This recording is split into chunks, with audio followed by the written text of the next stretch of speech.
রমজানকে কাজে লাগানোর জন্যে আগে থেকেই প্রস্তুতির প্রয়োজন আছে। যে ব্যক্তি নামাজ পড়ে না 5 ওয়াক্ত, রমজানের প্রথম দিনেই সে 5 ওয়াক্ত নামাজি হয়ে যাবে, এটা কিন্তু ডিফিকাল্ট। এই জন্য এখন থেকেই নামাজের চর্চা করতে হবে।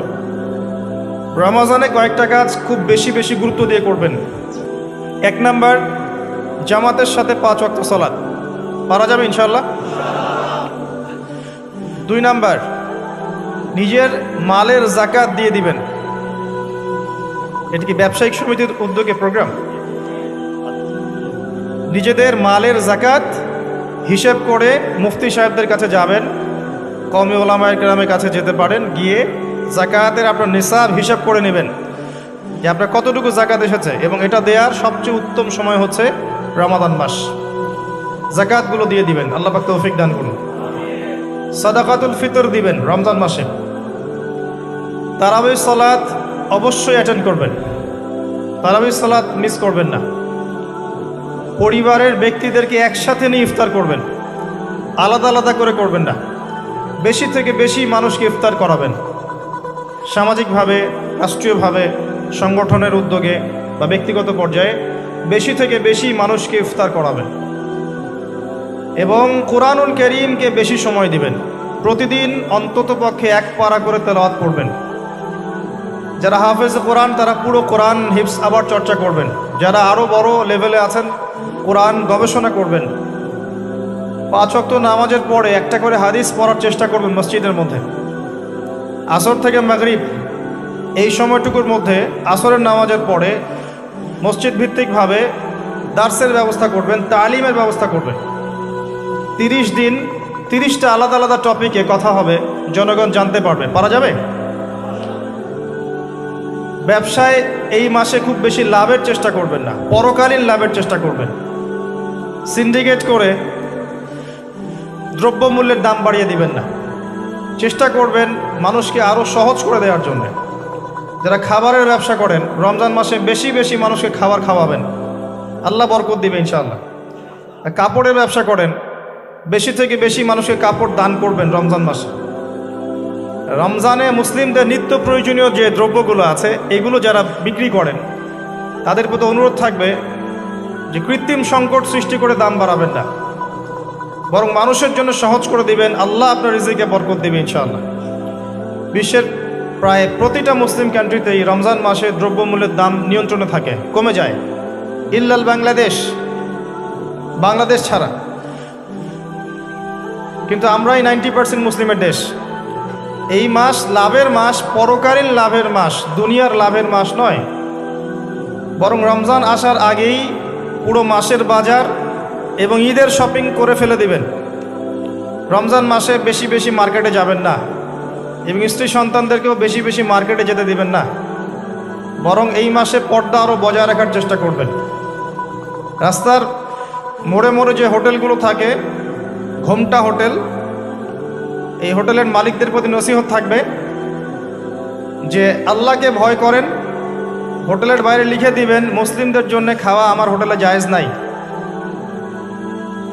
এটা করবেন, ঘোমটা না দিয়ে ওখানে লিখে দিবেন যে আপনি মুসলিম হয়ে থাকলে আল্লাহকে ভয় করুন, আমার হোটেলে মুসলমানদের জন্য আলাদা করে খাওয়ার কোনো জায়গা নাই রোজা রাখা অবস্থায়। সেলুনে আছেন যারা, সেলুনে লিখে দিবেন রমজান মাসে আমি দাড়ি কাটি না, কমপক্ষে লিখে দিবেন যে আমার দোকানে দাড়ি শেভ করা হয় না। রমজান মাসে আল্লাহওয়ালা হয়ে যান, লাআল্লাকুম তাত্তাকুন, তাকওয়া অবলম্বন করতে হবে। কিছু টিপস বলে দিলাম। সবচেয়ে বড় কথা হচ্ছে মানসিক প্রস্তুতি। রমজান আসতে যাচ্ছে, একটা মানসিক প্রিপারেশন। এই রমজানের 30টা দিন প্রত্যেকটা দিনকে কাজে লাগাবো। প্রতিটা দিন আমি কোরআনের কিছু অংশ পড়বো, হাদিস কিছু পড়বো, 2টা কথা মানুষকে দাওয়াত দিব, ইফতার করাবো মানুষকে, সাধ্যমতো দান সাদাকা করব, তারাবির সালাতে হাজির হব, কোরআন খতম দিব। এই কাজগুলো করতে কি সরকার বাধা দিবে? প্রশাসন বাধা দিবে? এগুলো আমাদের হাতে আছে। আল্লাহ পাক আমাদের সবাইকে তৌফিক এনায়েত করুন, আমিন। আর এই রমজান মাসে বেশি বেশি খাওয়া এবং দুনিয়াবি কাজে অপচয় করবেন না। সারাদিন রোজা রেখে যদি ইফতার করতে 20টা আইটেম নিয়ে বসি, আমাদের পুরান ঢাকার মানুষের মতো, তাহলে অবস্থা খারাপ। রমজানের আধ্যাত্মিকত্ব নষ্ট হয়ে যাবে। কথা কি বুঝতে পারছেন?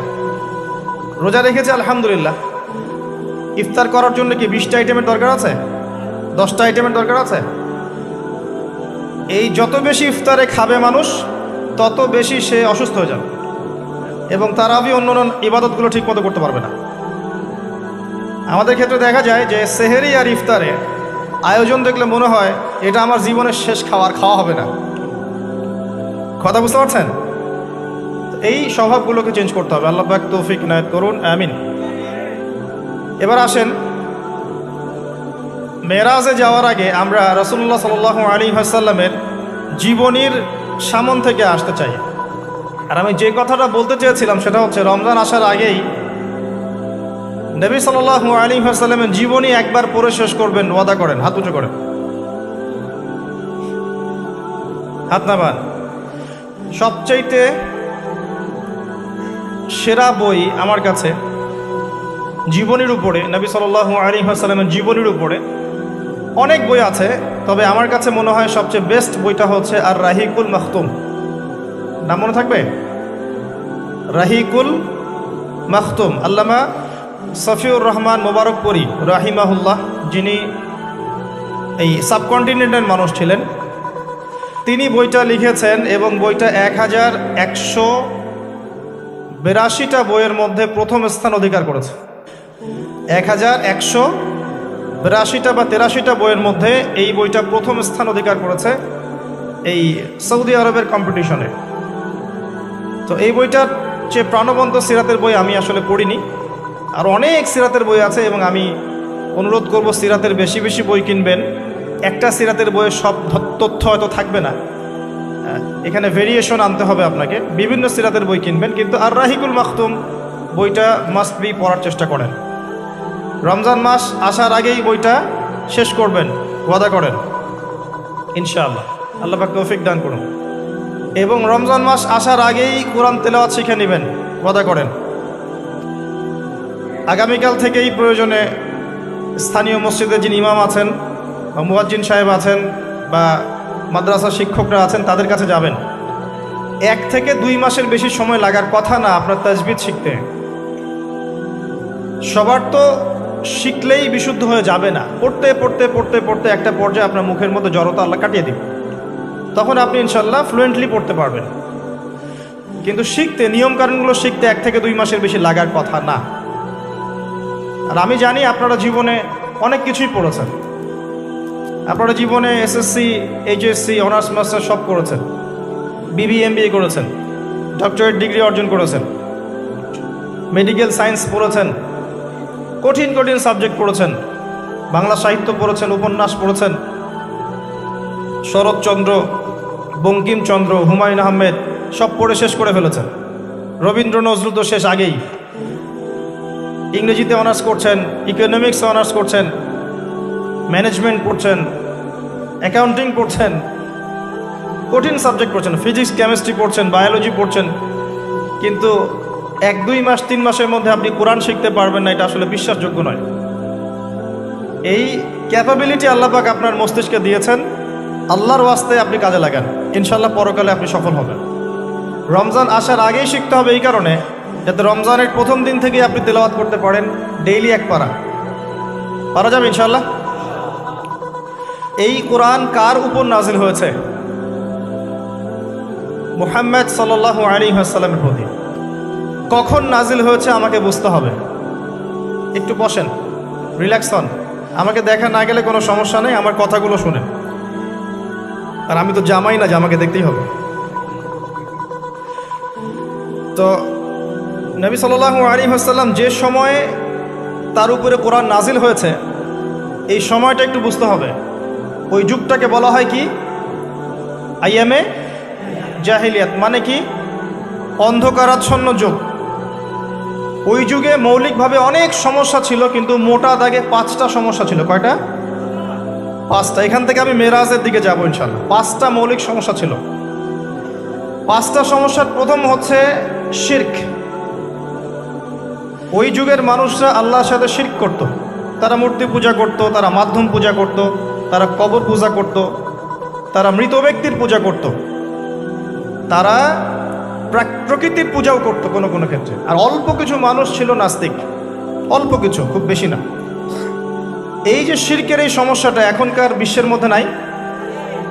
আচ্ছা, দ্বিতীয় সমস্যা ছিল রিবা বা সুদ। তাদের ম্যাক্সিমাম মানুষ সুদ ভিত্তিক অর্থনীতির সাথে জড়িত ছিল। এই সমস্যাটা কি এখনকার বিশ্বে নাই? আছে। তৃতীয় সমস্যাটা ছিল এই, আপনাদের মোবাইল ফোনগুলো সাবধানে রাখবেন। এই পর্যন্ত যতগুলো মাহফিলে গিয়েছি, এখন দেখি খুব অবজেকশন আসে যে অ্যানাউন্স করতে বলা হয় যে অনেকের মোবাইল পাওয়া যায় না। তো মোবাইল ফোনগুলো একটু সাবধানে রাখবেন। এখানে আল্লাহ না করুক এমন মানুষও আসতে পারে যার উদ্দেশ্য ভালো না, তো এটা একটু খেয়াল রাখবেন। তো দ্বিতীয় সমস্যা ছিল রিবা, যেটা এখনকার বিশ্বের অন্যতম মৌলিক সমস্যা। আপনি যদি বিশ্বের অর্থনীতির দিকে তাকান, আপনি দেখবেন বিশ্বের পুরো অর্থনৈতিক সিস্টেমটা সুদভিত্তিক। কেউ এর বাইরে নয়, কেউই বাইরে নয়। আমরা এমন একটা যুগে বাস করছি যেখানে কেউ যদি সুদ থেকে বাইরে থাকতে চায়, যে আমি মোটেই খাবো না, একবারেই খাবো না, টোটালি খাবো না, তারপরেও তার গায়ের মধ্যে সুদের ছিটা ফোটা লাগবে। কথা বুঝতে পারছেন? এটা সেই যুগ।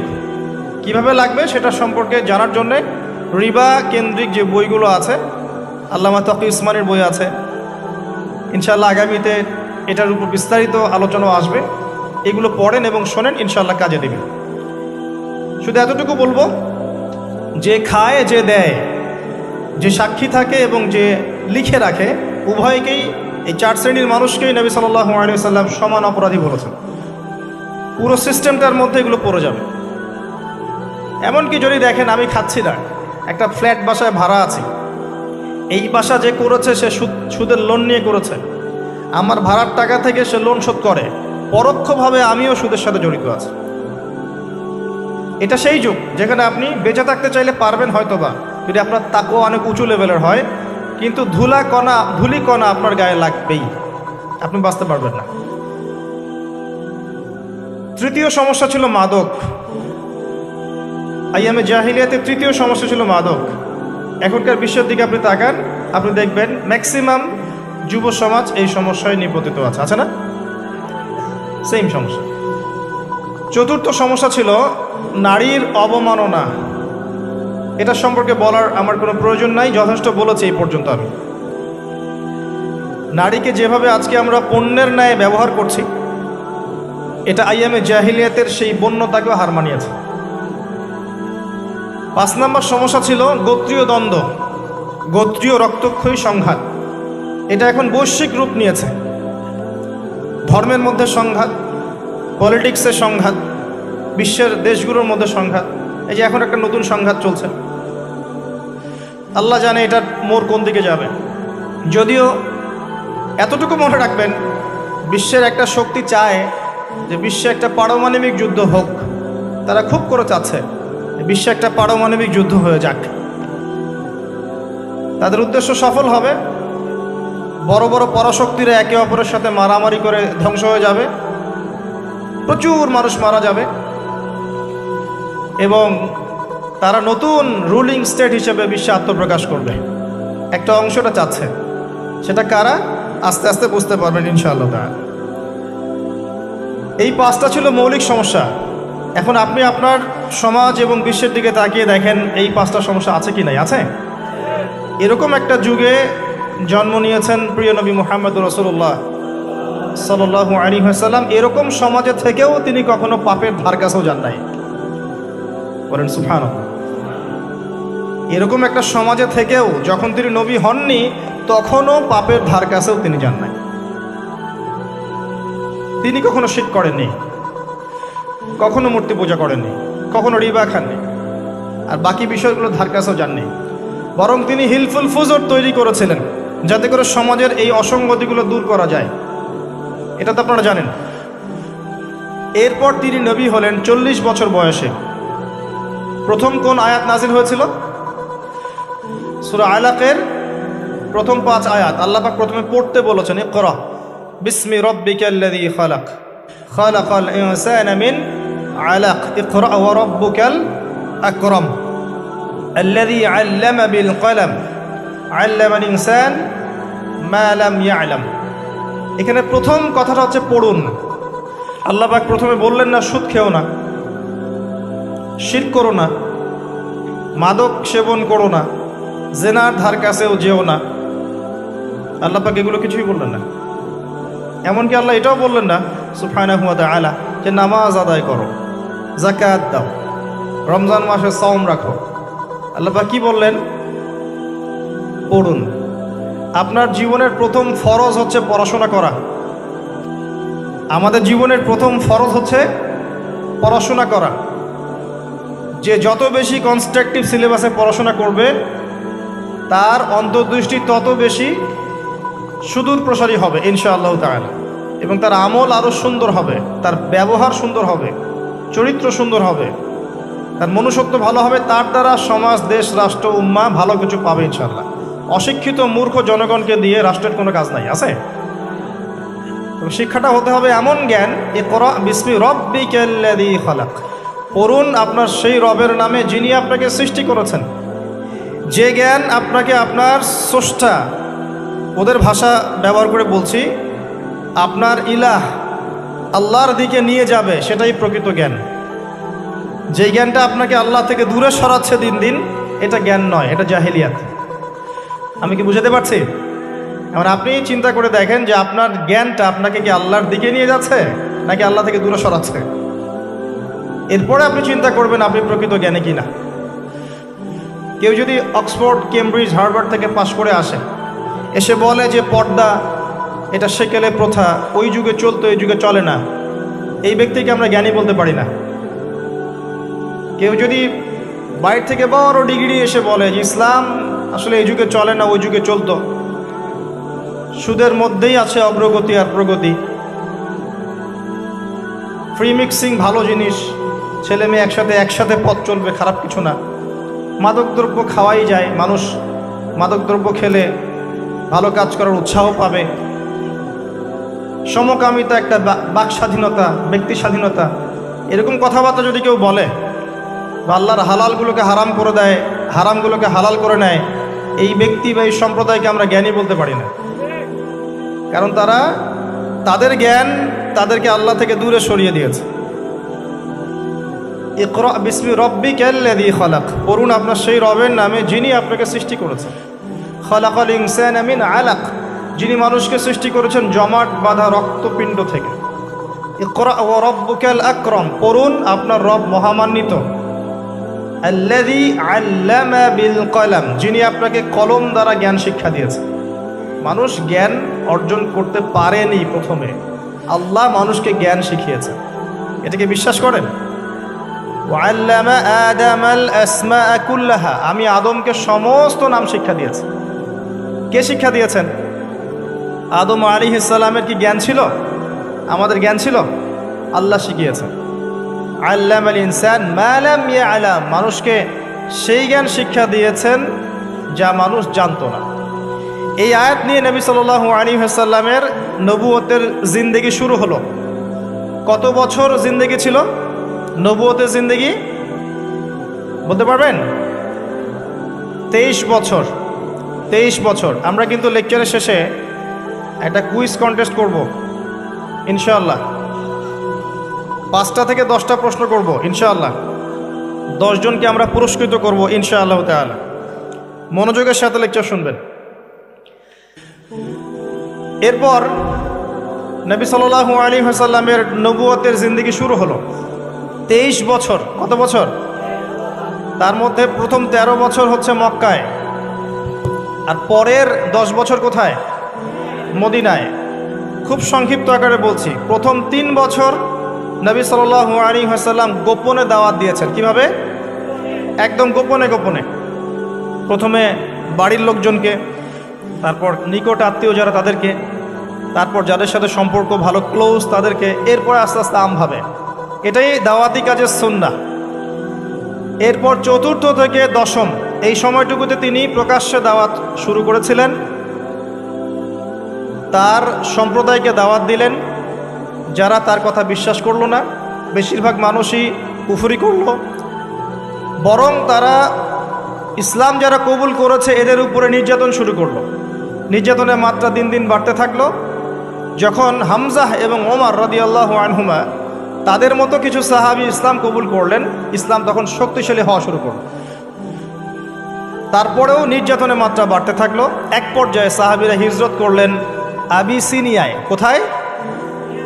আবিসিনিয়ায়। প্রথম হিজরত মদিনায় হয়নি, প্রথম হিজরত আবিসিনিয়ায়। এটা হচ্ছে ইথিওপিয়ার পাশে, এখনকার মানচিত্রে ইরিত্রিয়া নামে একটা জায়গা আছে। দেখেছেন কখনো? বিশ্বের ম্যাপ দেখেছেন কখনো?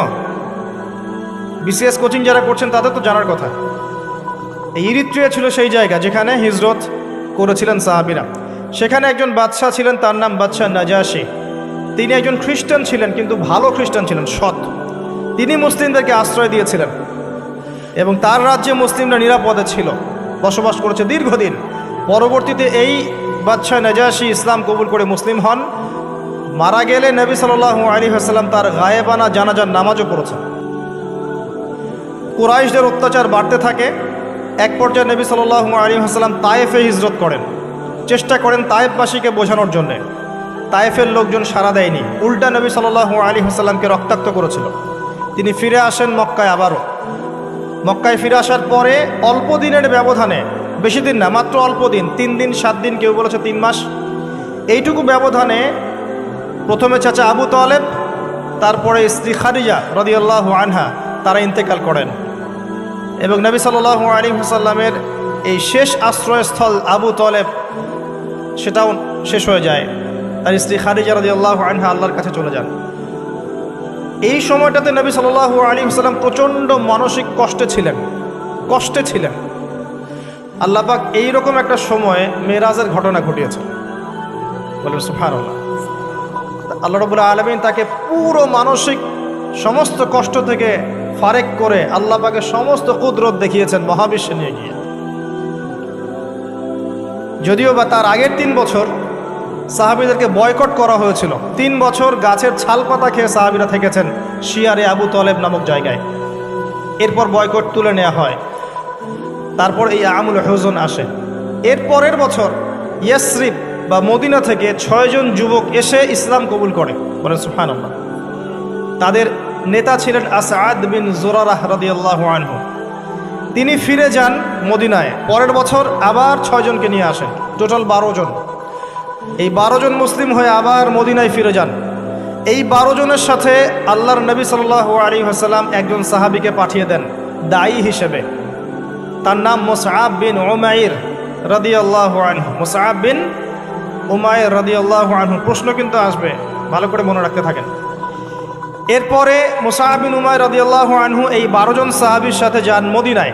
মদিনার আগের নাম ছিল ইয়াসরিব। কি নাম? ইয়াসরিব। এর পরের বছর মোট 75 জন, 73 জন পুরুষ আর 2 জন নারী, আওস এবং খাজরাজ গোত্রের, তারা আসেন। এসে নবী সাল্লাল্লাহু আলাইহি ওয়াসাল্লামের হাতে হাত রেখে বায়াত করেন। মহিলারা হাতে হাত রাখে নাই, পুরুষেরা হাতে হাত রেখেছিল। আমাদের নবীজি মহিলাদের হাতে কখনো হাত রেখে বায়াত করার নাই। এখন অনেক ভণ্ডপীর দেখা যায় মহিলাদের হাতে হাত রেখে বায়াত করাচ্ছে। মহিলাটা হাত ধরে বায়াত করাতে হয়? মহিলাটা মৌখিক বায়াত করবে। তো 75 জন সাহাবী এসে ইসলাম কবুল করে আবার চলে যান মদিনায়। এই যে 75 জন ইসলাম কবুল করলেন, মদিনার বিশাল একটা জনগোষ্ঠী, কিন্তু 75 জন কম নয়, কারণ ওইখানে জনসংখ্যা এত বেশি ছিল না। তারপরের বছর নবী সাল্লাল্লাহু আলাইহি ওয়াসাল্লাম নিজে এবং সাহাবীরা সবাই গিয়ে হিজরত করেন মদিনায়। কথা বুঝতে পারছেন? এই যে নতুন একটা রাষ্ট্রের জন্ম হলো, মক্কা থেকে সবাই এখন মদিনায়। মক্কায় ঘরবাড়ি ছেড়ে দিয়ে নিঃস্ব হাতে, খালি হাতে, আল্লাহর উপর তাওয়াক্কুল করে। ওখানে আনসারী সাহাবীরা তাদেরকে বরণ করে নিলেন। এমনভাবে বরণ করলেন যে কারো যদি 2টা জমি থাকে, একটা জমি দিয়ে দিয়েছে, কারো 2টা বাড়ি থাকলে একটা বাড়ি দিয়ে দিয়েছে। এমনভাবে বরণ করে নেন। নতুন রাষ্ট্র হলো। নবী সাল্লাল্লাহু আলাইহি ওয়াসাল্লাম সেখানে মদিনা সনদ করলেন। ওখানকার সাথে চুক্তি হলো, ওখানকার জনগণের সাথে চুক্তি হলো এবং আমরা শান্তিপূর্ণ একটা রাষ্ট্র পেলাম। এরপর নবী সাল্লাল্লাহু আলাইহি ওয়াসাল্লাম সেখানে অর্থনীতি সমৃদ্ধ করতে লাগলেন, সামরিক বাহিনী সমৃদ্ধ করতে লাগলেন, অস্ত্রশস্ত্র সব কিছু হতে লাগলো, একটা রাষ্ট্রের যা যা প্রয়োজন সব কিছু সেখানে হতে লাগলো। এক পর্যায়ে আবু সুফিয়ানের বাণিজ্যিক কাফেলাকে আক্রমণকে কেন্দ্র করে বদরের যুদ্ধ হয়ে গেল। আর এই বদরের যুদ্ধে আমরা অল্প সংখ্যক সৈন্য নিয়ে বড় বাহিনীর বিরুদ্ধে জয়লাভ করলাম, ইসলামের ইতিহাসে প্রথম সশস্ত্র যুদ্ধ। কথা বুঝতে পারছেন? এর পরের বছর হলো উহুদ, যে যুদ্ধে আমরা প্রায় জিতে গিয়েছিলাম। আমাদের একটা ভুলের কারণে সাময়িক বিপর্যয়ের সম্মুখীন হলাম। আমরা উহুদের সাময়িক বিপর্যয়ের সম্মুখীন হলাম, 70 জন সাহাবী শহীদ হয়ে গেল। আমাদের নবীজি স্বয়ং নিজেও সেই যুদ্ধে মার খেয়েছেন একটা ভুলের কারণে। সেখান থেকে নামবে না, সাহাবীরা কয়েকজন নেমে এসেছিলেন, ব্যাস পড়ে দেখবেন, সব বলে দেব না। এর পরের বছর খন্দকের যুদ্ধে 3-4 মাস অবরোধ করে রাখা হয় মদিনাকে। শেষমেশ তারা কিছুই লাভ করতে পারলো না, ফিরে চলে গেল। এরপর থেকে মুসলিমরা আক্রমণাত্মক যুদ্ধ শুরু করলো। একে একে বিভিন্ন গাজওয়া এবং সারিয়া হতে লাগলো, মুসলিমরা সমৃদ্ধ হতে লাগলো, সম্পদ বাড়তে লাগলো, জনবল বাড়তে লাগলো, অর্থনীতি সমৃদ্ধ হতে লাগলো, অস্ত্রশস্ত্র বাড়তে লাগলো, সব ডিপার্টমেন্ট থেকে আমরা রাইজ করতে লাগলাম। শুধু তাই না, পররাষ্ট্র নীতিও ইমপ্লিমেন্ট করা হলো, বিভিন্ন রাষ্ট্রপ্রধানদের কাছে চিঠি পাঠানো হচ্ছে। এর মধ্যে একবার নবী সাল্লাল্লাহু আলাইহি ওয়াসাল্লাম স্বপ্নে দেখলেন তিনি মক্কা তাওয়াফ করছেন, কাবা তাওয়াফ করছেন। সাহাবীরা বুঝে নিলেন যে আমরা মক্কায় যাচ্ছি। তারা মক্কায় যাওয়া শুরু করলেন। 1400 সাহাবী হুদাইবিয়া নামক জায়গায় আটকে দেওয়া হলো, যাওয়া যাবে না, এই বছর ফেরত যেতে হবে, পরের বছর আসতে হবে। তোমাদের কেউ আমাদের দলে আসলে ফেরত দিব না, আমাদের কেউ তোমাদের দলে গেলে ফেরত দিতে হবে। আগামী 10 বছর আমরা কেউ কারোর সাথে যুদ্ধ করব না। আগামী বছর ওমরা করতে আসবে মাত্র 3 দিনের জন্য, কোনো অস্ত্র সাথে আনা যাবে না। সবগুলোতে নবীজি বললেন ঠিক আছে, ডিল, কোনো সমস্যা নেই। তারা ফেরত চলে গেলেন। ওই বছর ওমরা করা হলো না। নবীজি ফেরত গিয়েই খায়বার আক্রমণ করলেন। খায়বার ছিল, কে পরাজিত করা হলো, খায়বার মুসলিমদের দখলে চলে আসলো। এর আগে আরও 2 কওমকে সেখান থেকে মদিনা থেকে বহিষ্কার করা হয়, একটা বনু নাজির, একটা হচ্ছে বনু কাইনুকা। আর খন্দকের যুদ্ধে বহিষ্কার করা হয় বনু কুরাইজাকে। এরা সবাই খায়বার আশ্রয় নিয়েছিল। খায়বারকে আক্রমণ করে এদেরকে আরব উপদ্বীপ থেকে বের করে দেওয়া হয়। তার পরের বছর হচ্ছে মক্কা বিজয়।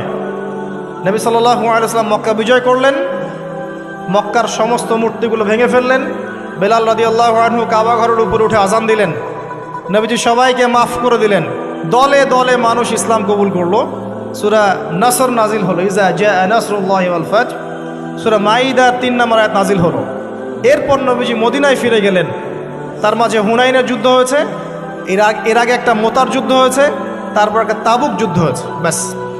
এরপরে মদিনায় ফিরে গিয়ে মাত্র 81 বা 83 দিন নবীজি বেঁচেছিলেন। এরপরে তার শেষ রোগ শুরু হলো এবং মারা যাওয়ার কয়েকদিন আগে তিনি বলে গেলেন, আমার কবরকে উপাসনার জায়গা বানাবে না, আমার কবরকে উপাসনার জায়গা বানাবে না।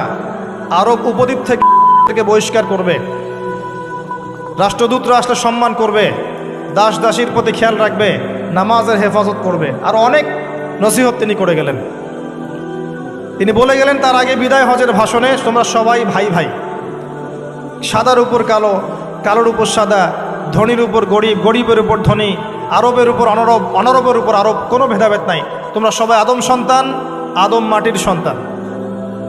নবীজি বললেন সাল্লাল্লাহু আলাইহি ওয়াসাল্লাম, সাহাবীরা, আমি কি তোমাদের কাছে আমার অর্পিত দায়িত্ব পালন করেছি, পৌঁছে দিয়েছি?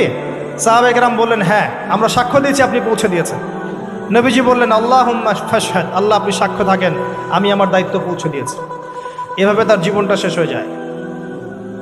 এই হলো সংক্ষিপ্ত সিরাত, ডিটেইলস পড়বেন। এর মধ্যে একটা ঘটনা, যখন কষ্টের মধ্যে ছিলেন নবী সাল্লাল্লাহু আলাইহি ওয়াসাল্লাম, তখন কিসের ঘটনা ঘটেছে? মেরাজ। এবং নবী সাল্লাল্লাহু আলাইহি ওয়াসাল্লামকে আল্লাহ পাক সশরীরে মেরাজ করিয়েছেন, ঘুমের মধ্যে নয়, সশরীরে।